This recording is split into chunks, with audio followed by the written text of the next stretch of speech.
We have hard time, difficulty doing one major concept, and our argument is you need to do dozens of things, and we almost need to do all of them immediately.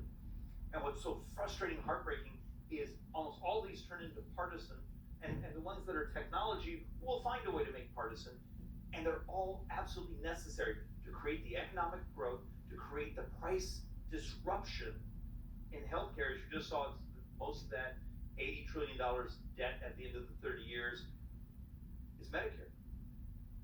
So let's actually I use this slide over and over, but we're trying to make an argument. A tax code, a regulatory code, an immigration code that maximizes economic expansion, incentives to be in the labor force. And think about that. We right now still have a problem with millennial males coming into the labor force. We've had a miracle in the last 20 months of millennial females coming back in. They're coming in crazy. We still have a problem with millennial men. How about people who are older? How could you design incentives in the Social Security, Medicare, and other benefits to stay or come back into the labor force with their talents? The other one is, are we willing to actually unleash technology? And these are the presentations I've enjoyed the most. Just last week I was here on the floor showing things technology-wise that could crash the price of healthcare. We actually brought a slide saying a couple weeks ago there was a major success in being able to put in T cells that grew pancreatic cells, and those pancreatic cells in a mouse looked like they were growing insulin. Now, when you go from a mouse experiment to humans, it's a decade. But the previous slide, you saw the math for Medicare, and Medicare is the key debt driver of US debt in the future. 30% of Medicare's debt is just diabetes. As a body, let's make sure both the resources, the talents, the mechanisms, the encouragement, all the things we can do to create those disruptions, if not a cure, for something like diabetes, because it's good policy, it's the moral, ethical thing to do, and it's also an amazing change in US debt if you just cure diabetes. Now, diabetes, turns out, is complicated.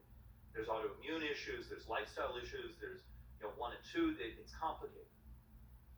But that's the way we need to be thinking around here if we're going to have an impact. Well, it turns out in that same discussion of technology, a couple years ago, I became fascinated with the concept of a universal flu vaccine. And the Gates Foundation, I believe, has moved $60 million there.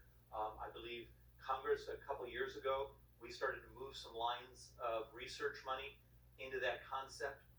Now we're told it's complicated, but we may be a couple years away from actually having a universal flu vaccine.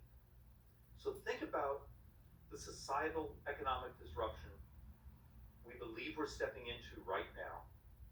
Now, it's not going to last forever, but it will last for a little while. Just that technology of something like a universal flu vaccine may become the solution that this type of viral, this economic disruption, societal health disruption never happens again. My argument is, I think, fairly elegant. We need to do all these growth and cost and technology disruptions. And if we do them, I believe we can make an argument that the ability to keep promises, our promises for Social Security, our promises for Medicare, there's a path. It's just uncomfortable to talk about these things because when you use the word disruption, that often means someone's business model, someone's current technology. We've used the example dozens of times here on the floor. How many of you went to Blockbuster Video last weekend? Of course not. The technology changed. Now you hit a button at home and you stream your entertainment. We need to make sure that those types of disruptions are now happening in environment and healthcare technology, and who knows what else. We also see some of them even now coming in energy generation. So there is a path.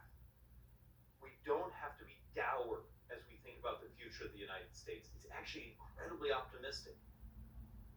But to make the optimism a reality, this body needs needs to stop being dysfunctional. We cannot spend another year of our lives like we did last year, functionally accomplishing nothing of value.